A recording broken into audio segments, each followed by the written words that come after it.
આ રહી વિન્ટરની સ્પેશિયલ ગોળથી બનતી શીંગની ચીક્કી. આ રીતને ફોલો કરવાથી પરફેક્ટ બજાર જેવી જ ઘરે બનશે. ટ્રસ્ટ મી, તમે ક્યારેય બહારથી નહીં ખરીદો. એકદમ શક્તિવર્ધક ચીક્કીઓ ખાવાનો સમય થઈ ગયો છે. આજે આપણે બનાવશું ગોળવાળી શીંગની ચીક્કી. તો આવો રેસીપી આપણે સ્ટાર્ટ કરીએ. અહીં એક મોટી વાટકી કાચી શીંગ લીધી છે. પ્રથમ તો આ શીંગના બીને આપણે શેકી લઈશું. કઢાઈને ગરમ કરી લીધી છે.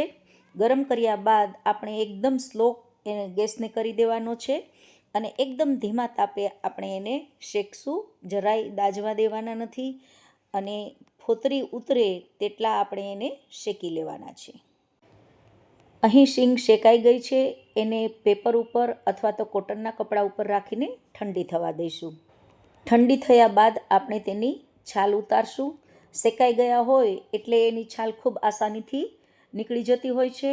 શીંગને એક મોટી થાળીમાં આ રીતે પાથરી દેશું અને વાટકીની મદદથી વજન દેવાથી એના ખૂબ જ નાના પ્રમાણમાં સરસ ટુકડા તૈયાર થઈ જતા હોય છે અને તેનો બિલકુલ ભૂકો નથી થતો. શીંગનો ભૂકો થયા વગર આ રીતે આપણે શીંગના આખા ટુકડાઓ રાખવાના છે. અહીં આપણે રાજભોગ ગોળ લીધો છે જેનો આપણે ઉપયોગ કરવાના છીએ. આપ કોઈ પણ ગોળ લઈ શકો છો. એક વાટકો શીંગ સામે આપણે ગોળનું પ્રમાણ પોણી વાટકી લેવાનું છે. પોણી વાટકી જેટલો આપણે ગોળ લઈ લીધો છે અને હવે આપણે આગળની પ્રોસિજર જોઈએ. ગોળનું પ્રમાણ જાળવવાથી ચીક્કી ખૂબ સારી બનીને તૈયાર થાય છે. ગેસની ફ્લેમને મીડિયમ રાખીને આપણે ગોળને કઢાઈમાં લઈ લીધો છે.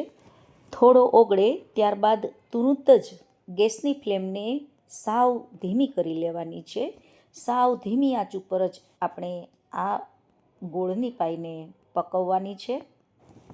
ધીમે ધીમે ગોળ ઓગળતા કળછી છે એ સરળતાથી ચાલવા લાગે છે. જેમ જેમ ગોળની પાઈમાંથી ભેજ ઓછો થતો જશે તેમ તે મિશ્રણ હળવું થતું જશે અને ચમચો પણ ખૂબ સરળતાથી હલાવી શકાય તેવો જણાશે. જેવી રીતે શીંગની ચીક્કી આ રીતે બને છે તેવી જ રીતે તલની ચીક્કી પણ આ જ પાઈમાં બનતી હોય છે અને ડ્રાયફ્રૂટની ચીક્કી પણ આપણે આ જ રીતે બનાવી શકીએ છીએ. આ તબક્કે આપણે પેશન અને કાળજી રાખવાની છે. તો ગોળની પાઈ જરૂરથી એકદમ બિલકુલ સહેલું અને આસાન રીતથી આપણે ચીક્કી બનાવી શકીશું. 6-7 મિનિટ બાદ આ રીતે મિશ્રણને આપણા ટીપાના રૂપમાં થોડું બહાર કાઢી લઈશું. પાણીમાં અથવા તો બહાર બંને રીતથી આપણે એને ચેક કરી શકીએ છીએ. આપ જોઈ શકો છો મિશ્રણ એકદમ હળવું થઈ ગયું છે અને થોડો કલર પણ ચેન્જ થઈ ગયો છે, ડાર્ક કલર થઈ ગયો છે. એટલે હવે એનો પાઈ બનવાની હવે કાંઈ ખાસ વાર નથી. બહાર રહેલા ટીપાઓને મોંમાં મૂકી અને ચેક કરી લેવા. જો દાંતમાં ચોટે નહીં તો માની લેવાનું કે હવે આ પાઈ સરસ રીતે તૈયાર થઈ ગઈ છે. ગેસની ફ્લેમ છેક સુધી આપણે ધીમી રાખી છે. ગોળની પાઈ તૈયાર થઈ ગઈ છે. તેમાં શીંગ ઉમેરી હલાવી લઈશું. પૂરી રીતે મિક્સ થાય ત્યારબાદ ગેસને આપણે બંધ કરી દઈશું. પ્લેટફોર્મને આપણે તેલ લગાવીને તૈયાર રાખ્યું છે.